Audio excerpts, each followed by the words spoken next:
That matters because in Cuba, fuel is not a niche commodity. It underpins electricity generation, transportation, food distribution, and public services. When fuel gets tight, blackouts grow longer, supply chains slow down, and everyday life becomes more fragile.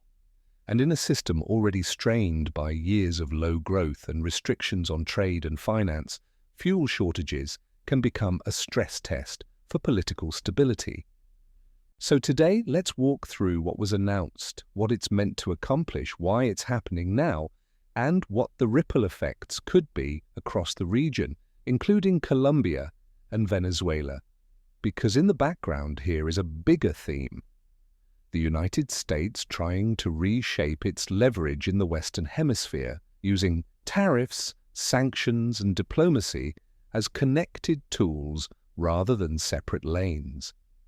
Because in the background here is a bigger theme.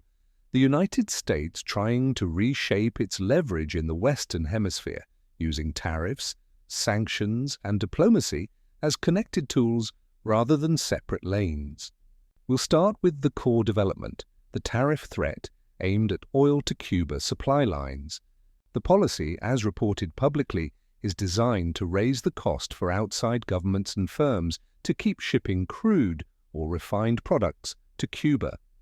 The logic is straightforward. If you can't directly change Havana's decisions, you can change the incentives of the partners that help Havana function, especially partners that depend on access to the US market. And, crucially, this isn't happening in a vacuum. Reporting in recent days has focused on how severe Cuba's fuel situation already is, with the country experiencing acute shortages and officials and analysts warning that a more complete cutoff could be catastrophic for infrastructure and public life. Now, it's important to separate what's verified from what's interpretation. What's verified is the direction of the policy, using trade penalties to deter shipments of oil to Cuba.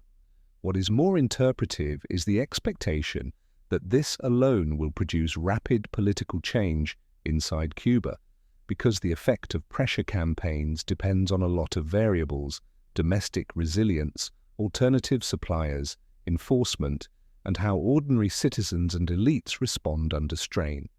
Still, supporters of this approach argue that energy pressure is different from many other forms of sanctions because it hits immediately and broadly. They see it as a way to force negotiation or political concessions. Critics, meanwhile, argue that energy pressure can be blunt. It may increase hardship for the public faster than it changes leadership behavior, and it can create humanitarian risks that become politically and morally complicated for everyone involved, especially if blackouts and shortages accelerate. That tension between leverage and humanitarian fallout is central to understanding what comes next. In the transcript you provided, the conversation also pointed to another component: signals that the US administration is open to a deal with Cuba while simultaneously tightening the screws. Politically, that combination is not unusual. Pressure paired with an off-ramp is a classic bargaining strategy. The pressure creates urgency, the off-ramp creates a path to claim a win without total capitulation. But the details matter: what kind of deal and what would each side have to give up? At the moment, public reporting emphasizes the pressure tool more than any specific negotiated framework. So analysts looking at this will likely ask, is the deal language meant to reassure domestic audiences that the goal is not chaos but leverage? Or is it meant to signal to Havana that there is a pathway if Cuba is willing to make moves Washington can describe as meaningful? From Havana's perspective, the Cuban government has framed the move as an attempt to suffocate the economy and deepen an already punishing embargo environment. That framing plays a domestic role. It helps the government explain scarcity as externally imposed rather than internally produced. But it also plays an international role. It invites other countries to see the US as overreaching and potentially to resist the measure on sovereignty grounds. And that brings us to the key question: Who is most exposed by this policy? One obvious candidate is Mexico because it has been reported as one of Cuba's remaining significant oil suppliers. After the US move, Mexico's government publicly signaled it would pursue a diplomatic approach and raised humanitarian concerns about what happens if shipments stop. The second category is smaller countries or trading hubs that might be involved in shipping, refining, or re-export arrangements. In these cases, even the risk of US tariffs can be enough to discourage business because companies often avoid regulatory uncertainty. The third category is countries that maintain close political ties with Cuba but also rely heavily on US trade. For them, the policy turns Cuba support into a measurable economic cost. And this is why tariffs, rather than only sanctions, are significant. A sanctions regime often targets specific entities. A tariff threat, depending on how it's written and enforced, can feel broader. It can affect entire categories of goods and industries, which mobilizes domestic business lobbies in supplier countries. That's not an accident. It's part of the leverage design.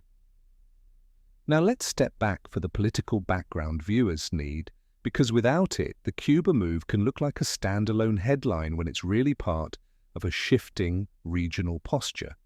For years, Cuba's economic situation has been constrained by structural issues: low productivity, limited access to financing, and the persistent challenge of energy supply. Historically, external patrons and partners have helped cushion those constraints.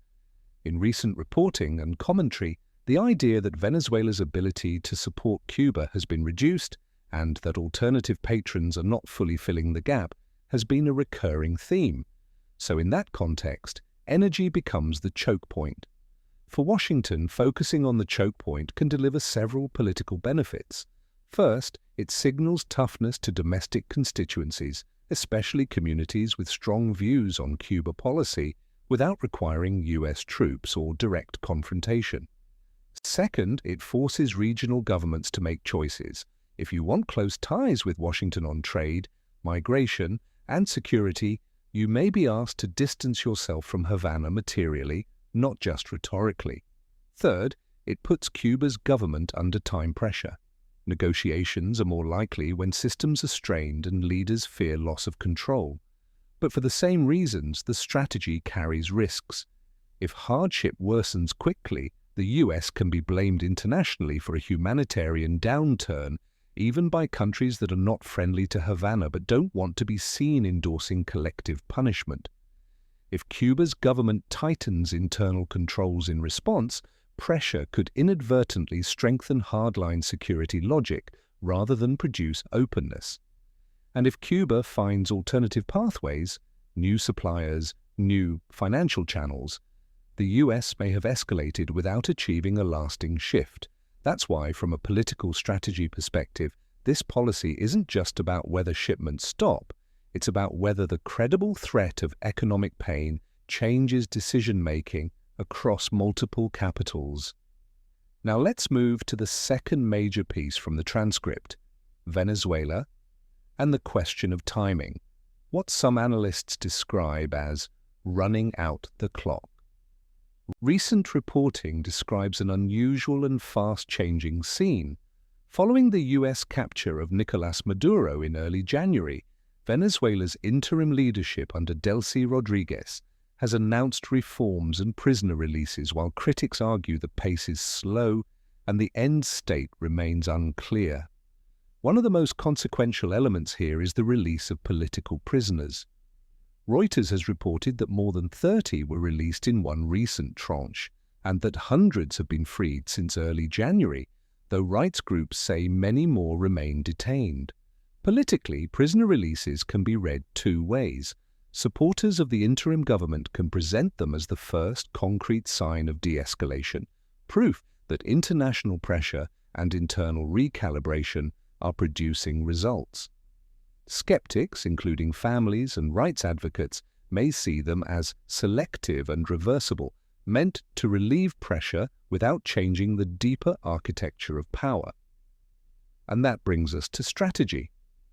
If you assume the interim leadership's priority is survival, then a slow, controlled reform tempo can make strategic sense. Move too fast and you split the ruling coalition, trigger security backlash, or create openings for rivals.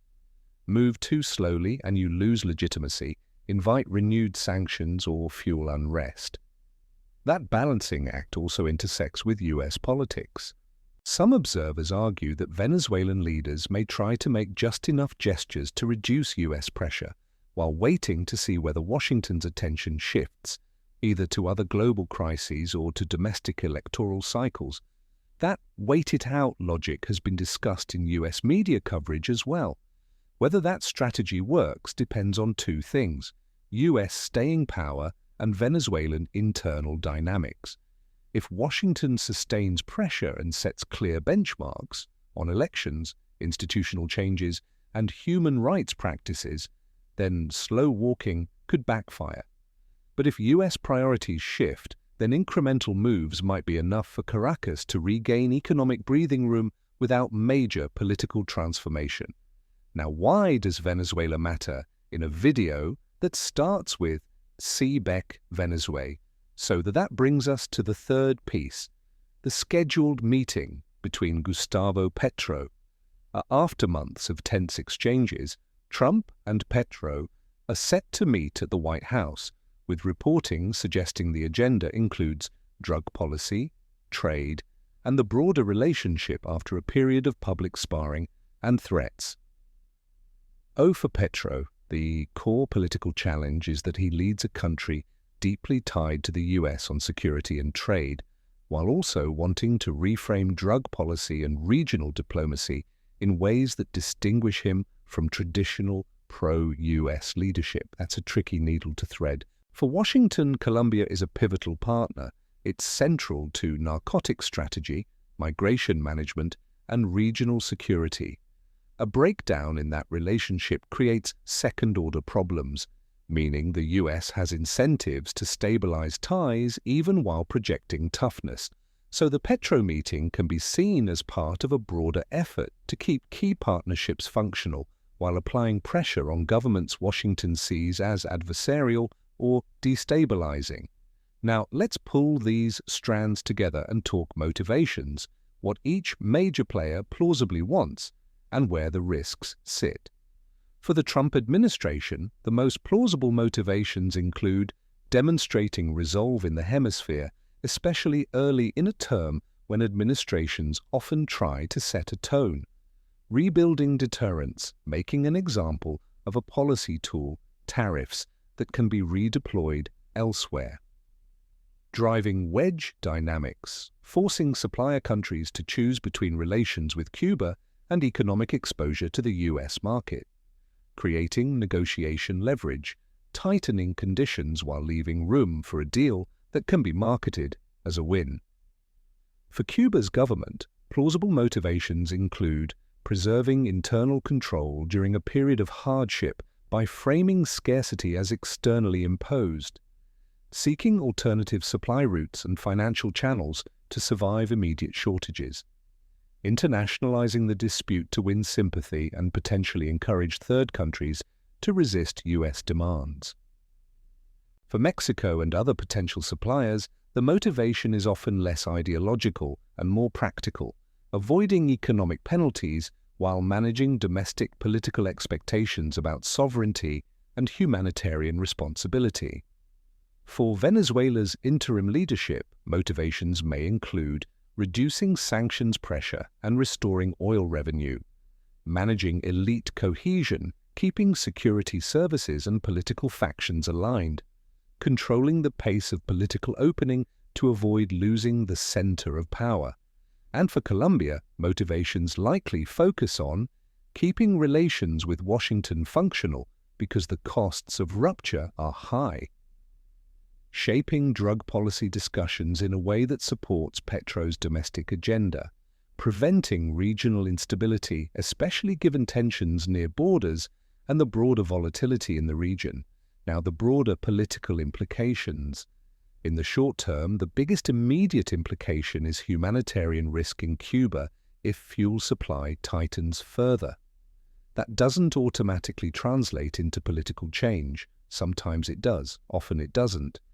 But it nearly always increases volatility, more blackouts, more supply disruption, more public frustration. In the medium term, the policy tests how willing US partners are to absorb costs to maintain independent relationships with Cuba.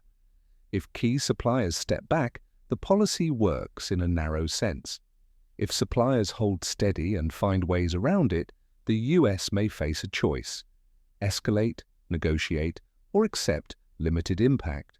In the longer term, there's a strategic question. Does tying tariff policy to geopolitical alignment normalize trade as a coercive tool in the hemisphere? If yes, you can expect more hedging behavior, countries diversifying trade partners to reduce vulnerability. That could weaken US leverage over time, even if it strengthens it in the short run.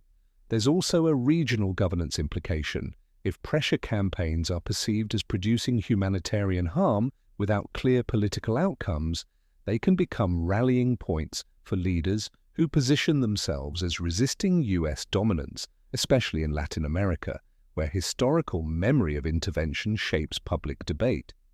Now, what could happen next? Carefully, without pretending we know the future. A few plausible scenarios stand out. One possibility is selective compliance. Some suppliers reduce shipments, others seek exemptions or creative arrangements, and the US enforces unevenly. That produces partial pressure, enough to hurt, not enough to break the system. Another is negotiation signaling. Havana looks for a face-saving channel, humanitarian carve-outs, limited concessions, or a phased arrangement, while Washington looks for measurable steps it can call progress. If that happens, the deal language becomes more concrete. A third is regional pushback.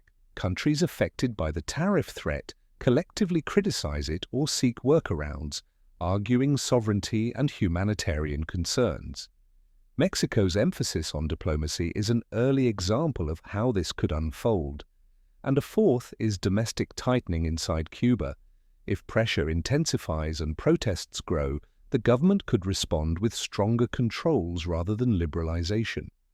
That outcome is difficult to predict and would depend on the scale of unrest and the state's capacity. Meanwhile, on Venezuela, the next phase likely centers on whether prisoner releases continue, whether reforms translate into durable institutional change, and whether any credible electoral timetable emerges. Rights groups and international observers will watch not just releases, but also whether charges are dropped, whether security practices change, and whether political actors can operate freely. And on Colombia, the White House meeting is a reminder that US strategy here is not purely punitive. It's also about keeping key relationships intact, especially on drugs, migration, and trade, even amid ideological differences. So when you zoom out, this is less a single headline and more a regional posture coming into focus. Tariffs as leverage, energy as a pressure point, and diplomacy as the stabilizer when pressure threatens to break something Washington still needs. The calm takeaway is this: policies like these are rarely one and done. They are bargaining instruments, and their real meaning is revealed over weeks and months through enforcement, responses by third countries, and whether any negotiated pathway emerges. The immediate stakes are real, especially for Cuban civilians facing a fragile energy picture. The political stakes are also real for Washington's credibility, for regional leaders navigating pressure, and for how the hemisphere's trade and diplomacy rules evolve. We'll know a lot more soon based on two things: how strictly this tariff threat is implemented, and whether any credible negotiating framework, public or quiet, begins to take shape.